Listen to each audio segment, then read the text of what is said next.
What's going on, guys? Welcome back to a Detroit Tigers franchise mode video. And in this one, we've got the off season of 2018. And quite honestly, I was looking forward to you guys making comments in the last video so I could pretty much randomize who was going to be my off season advisor. And we didn't do too well on that. We did not do too well on that. That's probably my fault because I ended up saying that at the very end of last video, so probably not a lot of you guys even saw that. But I'm opening it up in this one. I'm opening it up in this video because I want to know when you guys first stopped by, what was the first video that you guys remember watching on the channel? Easy enough, right? Easy enough. And or if you don't remember, just let me know. Are you enjoying the Detroit Tigers franchise?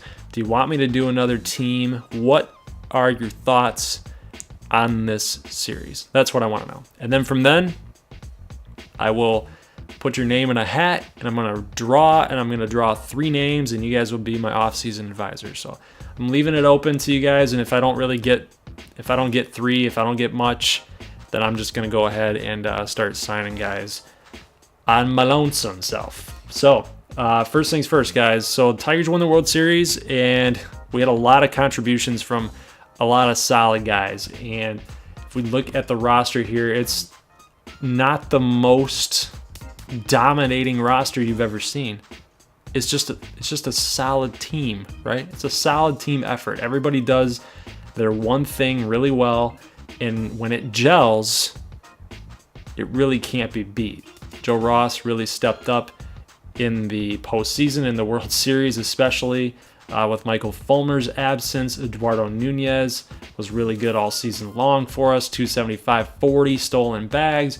JD Martinez, 288, 23 home runs. I kind of expect a little more out of JD for $8.1 million.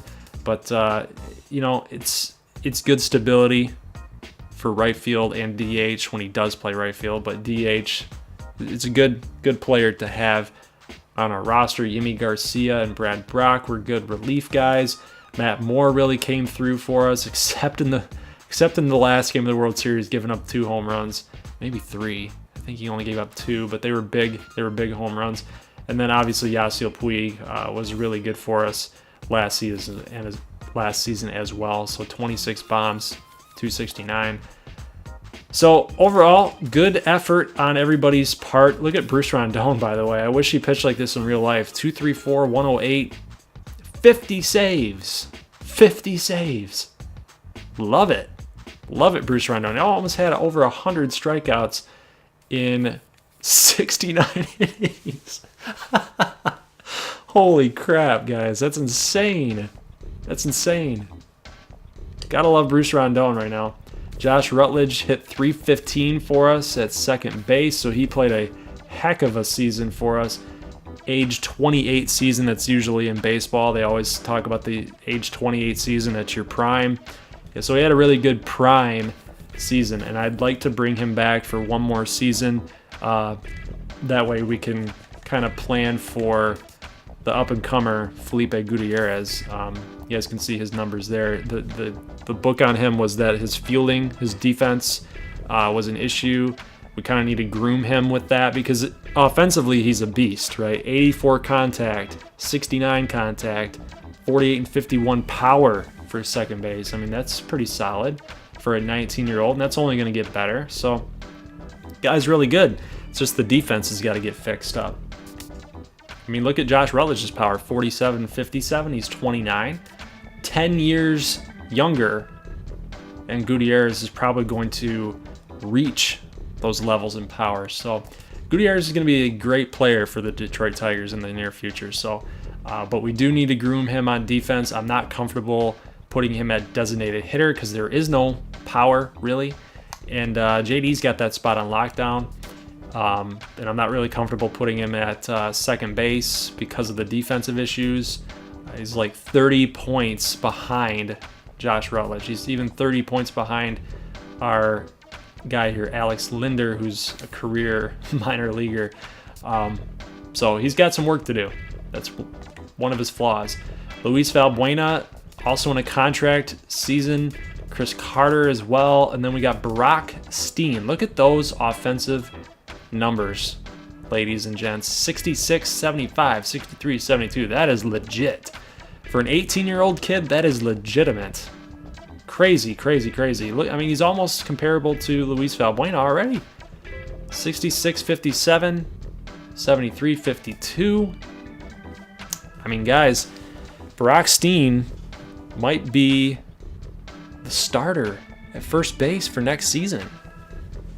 But if we're looking at this realistically, I'd like to re-sign Luis Valbuena at least for one more season, maybe two, kind of get Brock Steen, kind of ease him into the job a little bit.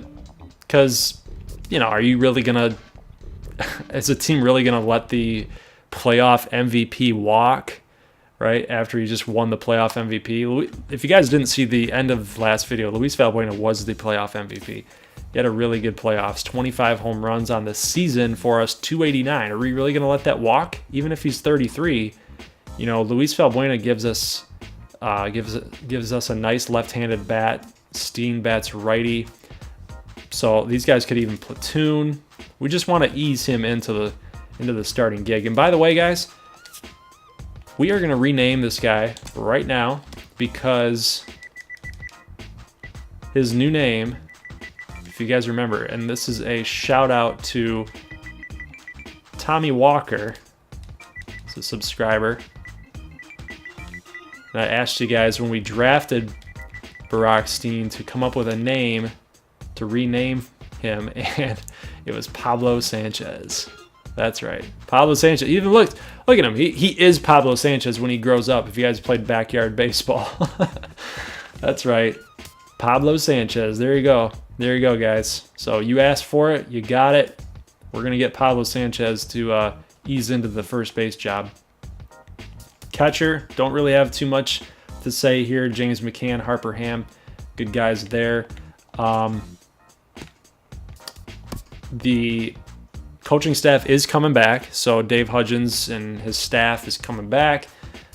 We got some things to do here. If you guys can see the list here of players that we need to re-sign or think about re-signing. A lot of options.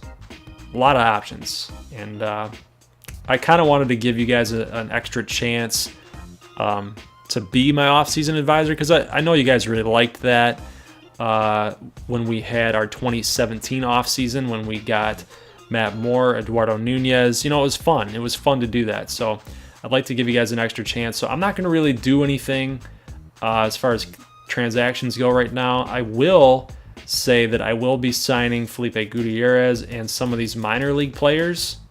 You guys remember Robbie Esposito won the backup third base job in spring training behind Bregman, and then he went 1 for 33 in 12 games with us. So sent him down. Hopefully he did okay. But he's even got good numbers, guys. Look at the contact and the power numbers. The fielding is pretty okay for a 21-year-old kid. It's pretty solid. But yeah, I'm just going to sign the minor leaguers off screen, but I did want to give you guys an update onto what I'm thinking. Josh Rutledge signed for 1 year. Let Felipe Gutierrez grow. We can do the same thing with Luis Valbuena, so we can get Pablo Sanchez to grow, maybe 2 years with Valbuena. Daniel Norris, the 5th starting job is up for grabs if he decides to leave. He's got a player option right now. So if he doesn't decide to come back to us, it's between Vernon Geary and Marco Guzman. And if you guys remember about Marco Guzman, we drafted him, I think the second round of 2017, I believe. I could be mixing up my seasons here, but we did draft Marco Guzman pretty high. We do believe in him. He would be a nice guy to fix that number 5 starting job. I want to kind of fix that number 5 hole in-house a little bit. I don't want to go find a guy or sign a free agent if we don't have to. There's really no point in spending a ton of money on a guy that's just going to pitch as your number 5 guy. Lastly, before we end this video, is Manuel Margot and Michael Taylor. And this is the situation. Michael Taylor is a fan favorite.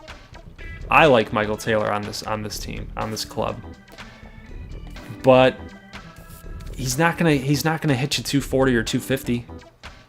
He's a lower of the order type of hitter. Only 14 home runs, 54 RBIs, 14 stolen bases. But he plays good defense.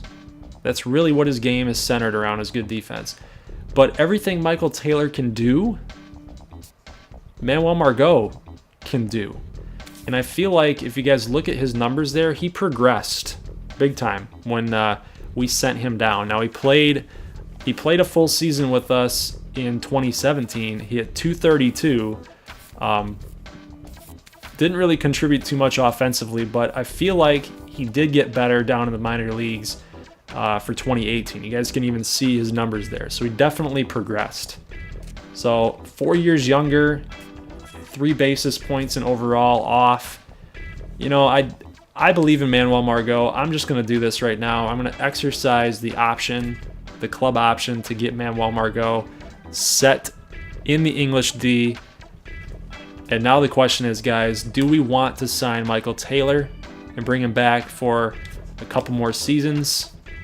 He's asking for $4.3 million. And quite honestly, I don't think that number is... I don't think it's reasonable to hit 238 and ask for 4.3. A guy like Randal Grichuk, who's an 82, is asking for 6.1. He also hit 30 home runs and almost had 100 RBIs for us. So I can see why you want 6.1. But 4.3, it's not the worst thing in the world, but Luis Valbuena, probably playing a more important offensive position as first base, is asking for 3.3 a year, and he hit 25. You know what I mean? So I feel like Michael Taylor's asking for a little bit too much. So the question is do we give him what he wants in his age 28 season? Which, guys, remember, it is his prime. 28 is a prime season as a Major League Baseball player. So, guys, that is the situation. I hope you guys enjoyed the video. I want to, like I said, just want to give you guys the option to see what's available on our free agency list. And then should we wait? Should we sign a couple core guys like Puig, Rutledge, Valbuena, and then just kind of wait and see who's available in the free agents? Because we are getting kind of close here with our cash flow and our bank to where we might have to start thinking about slimming down on some payroll. Even with all these scrappy kind of guys, we don't really have a elite type of player. It's costing us a lot of money to operate this, so we might have to slim that down a little bit. So what do you guys think? Leave a comment below about this. And what was the first video that you guys remember watching on the channel, and when did you join? If you don't remember that, well, it's okay. It's okay. Try your best. What do you remember was the video that you came by? Was it Battlefield? Was it MLB The Show? Was it NCAA? Let me know. I'd love to hear you. I'd love to know how long you guys have been here watching these videos and enjoying the content. So leave a like, guys, if you like the direction for 2019, like being a part of the series, like being a part of the channel. And then if you guys are new here, obviously, like it, love it. You want more of it? Hit that little red subscribe button. And I'll see you guys in the next Detroit Tigers video, or any other video for that matter. Do a lot here. Do a lot in this channel. So I'll talk to you guys later. Peace.